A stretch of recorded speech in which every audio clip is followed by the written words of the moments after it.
Hi guys, welcome to a new video of this channel. आज इस video में हम डिस्कस करेंगे एजाइल मेथोडोलॉजी। यह नाम तो काफ़ी आप सुना ही होगा। जोक्सापट। मैंने ये कहना चाहता हूँ कि जो लोग ऑलरेडी आईटी में काम करते हैं उन लोगों के लिए ये नया नहीं है, लेकिन जो लोग आईटी में जाना चाहते हैं यानी कि फ्रेशर्स है और स्टूडेंट्स लोग हैं और वो प्रिपेयर करते हैं आईटी में जॉब करने के लिए, तो उन लोगों के लिए एजाइल मेथोडोलॉजी जानना बहुत ही इम्पोर्टेंट है। बिकॉज आज की डेट में सभी कंपनी इस मेथोडोलॉजी में काम करते हैं। ठीक है, तो मैं आज इस वीडियो में आपको ये मेथोडोलॉजी क्या है और ये कैसे काम करता है कंपनी में, उसका एक बेसिक आइडिया आपको दे दूंगा और एक अच्छा सा एग्जाम्पल के साथ। जैसे मैंने यहाँ पर लिखा है, explained with A kitchen example.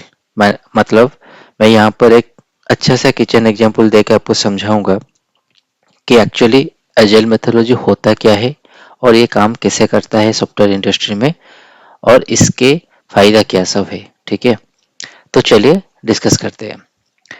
तो मैंने आपको ये बताना चाहता हूँ, एजाइल मेथोडोलॉजी से पहले हम एक ट्रेडिशनल मॉडल यूज करते थे, उसको बोलते थे वाटरफॉल मॉडल। आप लोगों ने ये सब वाटरफॉल मॉडल पढ़ा ही होगा कॉलेज में, क्लास में।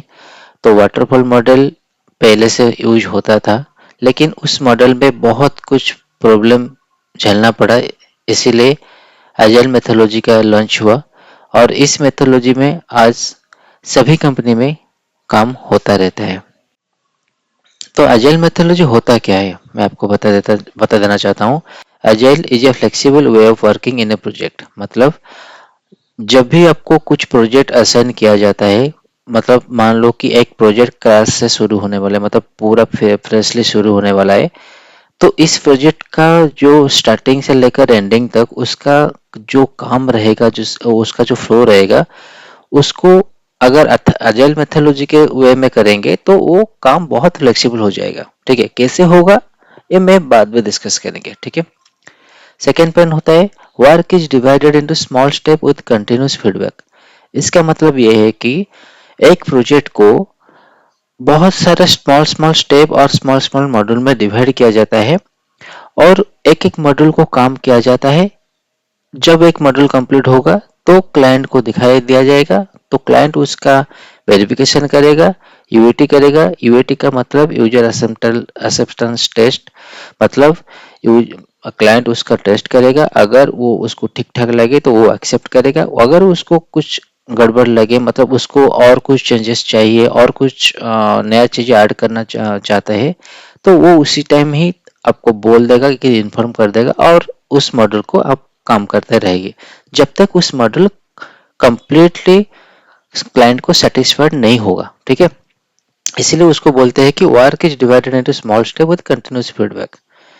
इसका मैंने एक एग्जांपल मैंने आपको बताऊंगा अभी आगे जाकर, एक किचन का एग्जांपल, जैसे आपको मतलब उस एग्जांपल को सुनने के बाद आपको अच्छे से समझ में आ जाएगा। ठीक है, थर्ड पॉइंट है focuses on collaboration, customer satisfaction, adaptability. मतलब एजाइल मेथोडोलॉजी का मेन फोकस क्या होता है कि कोलैबोरेट करना, काम को कोलैबोरेट करना। मतलब एक मैंने आपको जैसे बताया कि एक प्रोजेक्ट को स्मॉल स्मॉल मॉड्यूल पे स्मॉल स्मॉल स्टेप पे डिवाइड किया जाता है, उसके क्या होगा ना, एक अच्छा सा क्लाइंट और डेवलपर के बीच में कोलैबोरेट में काम होगा।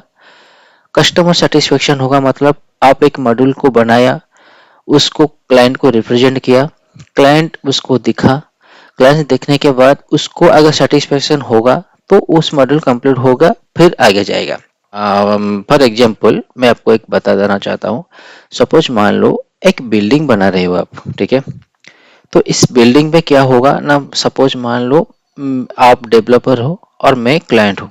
मतलब डेवलपर मतलब आप एक सिविल इंजीनियर हो और मैं एक क्लाइंट हूँ। मुझे रिक्वायरमेंट है कि मुझे एक 4 फ्लोर का बिल्डिंग चाहिए, 4 माला का बिल्डिंग चाहिए। ठीक है, तो आपने क्या किया, और हाँ मुझे रिक्वायरमेंट चाहिए कि एक फ्लोर में 4 कमरा चाहिए, 4 किचन रूम चाहिए, 4 लैट्रिन बाथरूम चाहिए अटैच।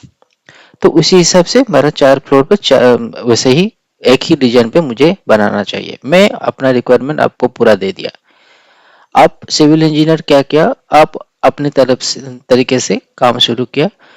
पूरा 4 मंजिलें खत्म होने के बाद मुझे बुलाया और देखना, वो वेरिफिकेशन के लिए मुझे बुलाया कि देखो सर, मैं पूरा बिल्डिंग खड़ा कर दिया हूँ आपके हिसाब से, आपके रिक्वायरमेंट के बेसिस पे, अब एक बार चेक कर लो। मैं देखा, लेकिन मुझे लगा कि ये रूम का साइज छोटा हो गया है, मुझे थोड़ा बड़ा करना चाहिए था। किचन का डिजाइन थोड़ा अलग होना चाहिए था, किचन का पोजीशन थोड़ा अलग होना चाहिए था। लैट्रिन बाथरूम अटैच जो हुआ है उसका डिजाइन और उसका कुछ रिक्वायरमेंट कुछ एक्स्ट्रा मुझे चाहिए था।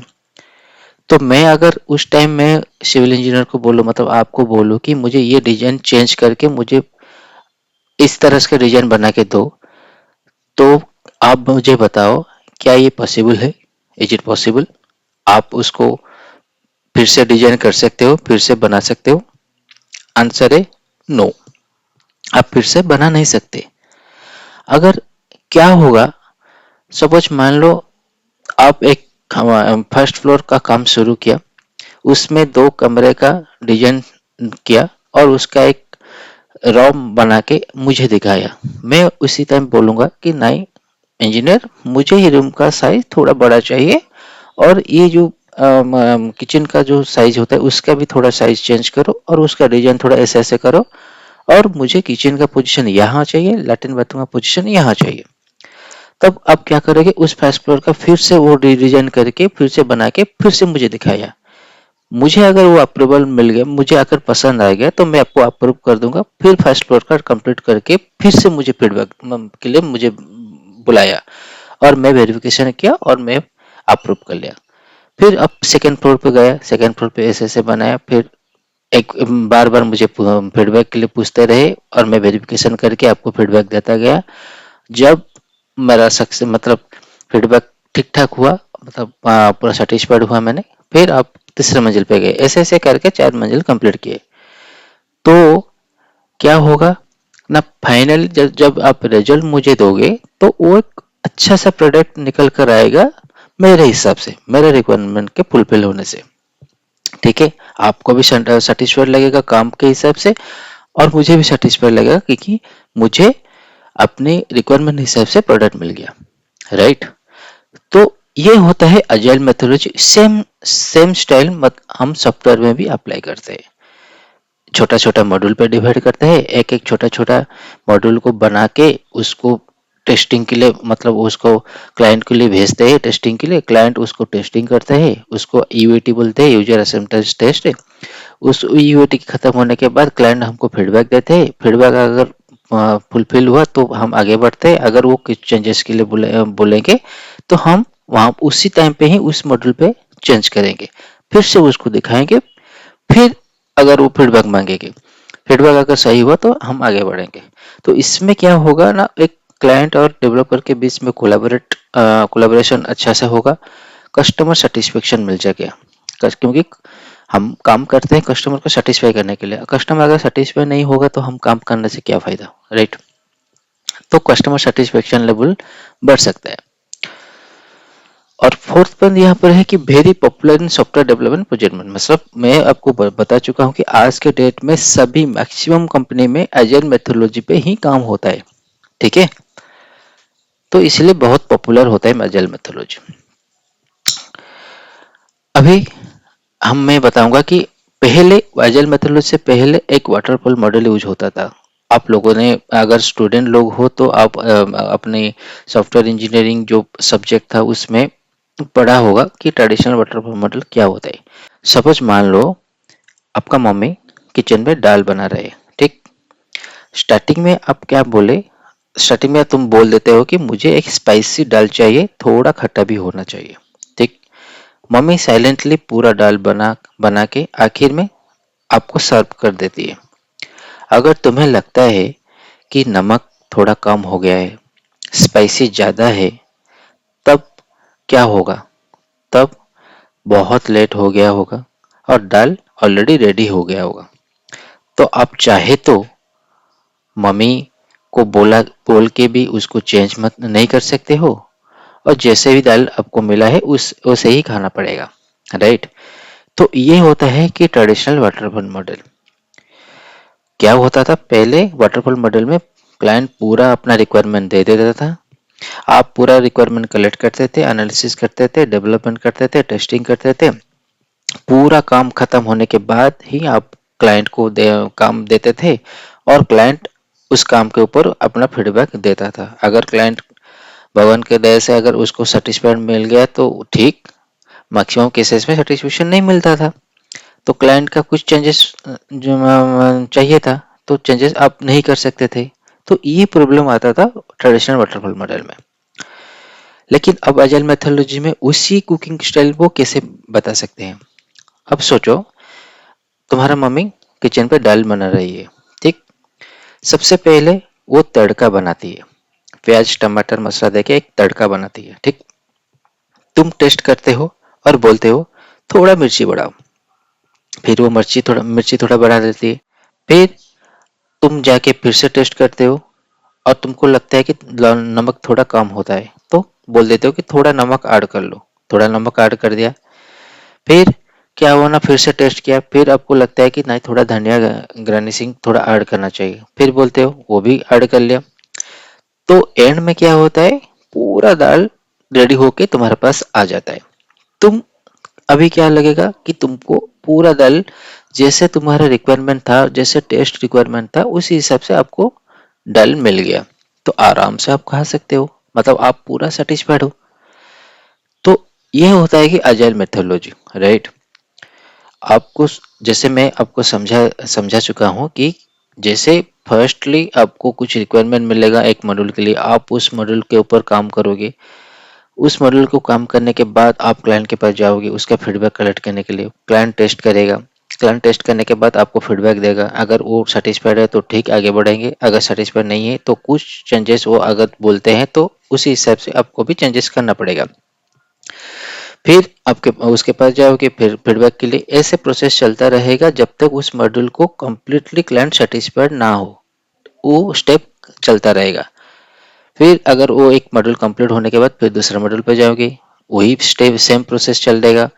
फिर दूसरा मॉड्यूल, चौथा मॉड्यूल, जितना मॉड्यूल पे डिवाइड हो गया आपका प्रोजेक्ट होगा, तो उसी हिसाब से उसी स्टेप से आपका चलता रहेगा, राइट। तो इसमें क्या होगा ना, क्लाइंट सेटिस्फाइड होगा। फाइनली जब एक सॉफ्टवेयर प्रोडक्ट निकल कर आएगा क्लाइंट के लिए, तो क्लाइंट फुल्ली सेटिस्फाइड होगा, क्योंकि क्लाइंट को उसके हिसाब से और उसके रिक्वायरमेंट के बेसिस पे आपका प्रोडक्ट आप बना चुके होगे, ठीक है। तो ये होता है अजाइल मेथोडोलॉजी, राइट। तो मैं ये अजाइल कुकिंग एग्जांपल भी आपको बता चुका हूँ। तो आई होप आपको समझ में आया होगा कि ये कुकिंग एग्जांपल मैंने क्यों किया था, क्योंकि ये कुकिंग एग्जांपल इसलिए मैंने दिया था क्योंकि ये आपके घर पे रेगुलर बेसिस पे होता रहता है और आप रिलेट कर पाओगे, राइट। तो ऐसा ही सॉफ्टवेयर इंडस्ट्री में होता है।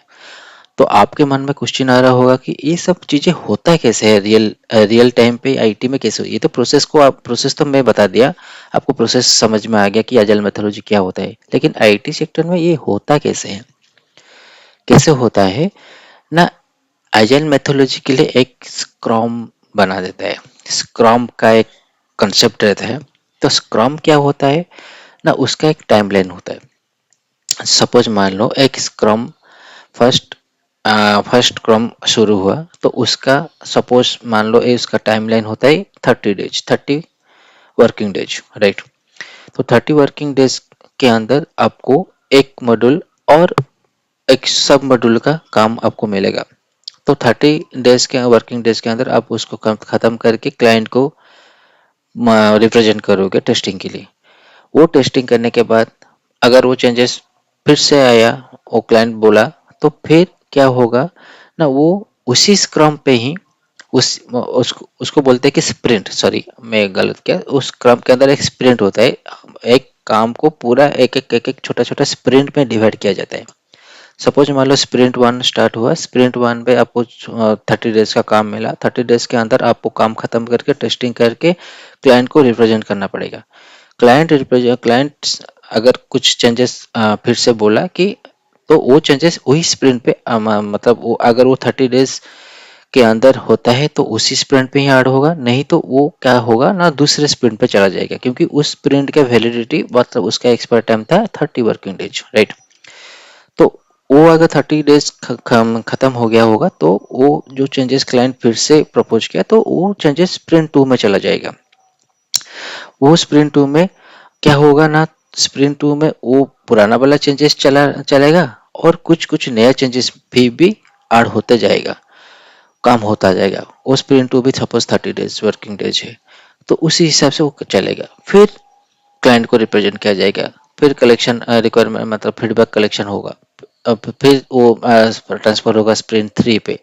ऐसे ऐसे करके वो चलता रहेगा स्प्रिंट जब तक वो प्रोजेक्ट कंप्लीटली कंप्लीट नहीं होगा, राइट। तो ये होता है एजाइल मेथोडोलॉजी और इसी हिसाब से कंपनी में काम होता रहता है। तो एजाइल का बेनिफिट क्या होता है ना, कस्टमर सेटिस्फेक्शन मिलता है, flexible to handle the changes time any time, मतलब आप किसी टाइम पे भी आप चेंजेस अगर आएगा तो आप उसको चेंज कर सकते हो। Faster usable result at every stage, continuous improvement, continuously आपका इम्प्रूवमेंट होता रहता है। और team work and collaboration, team team पे भी काम, टीम वर्क होता रहता है और क्लाइंट डेवलपर के बीच में कोलैबोरेशन अच्छे से होता रहता है। मैं जो मैं बताया उसको एक समराइज कर देता हूँ।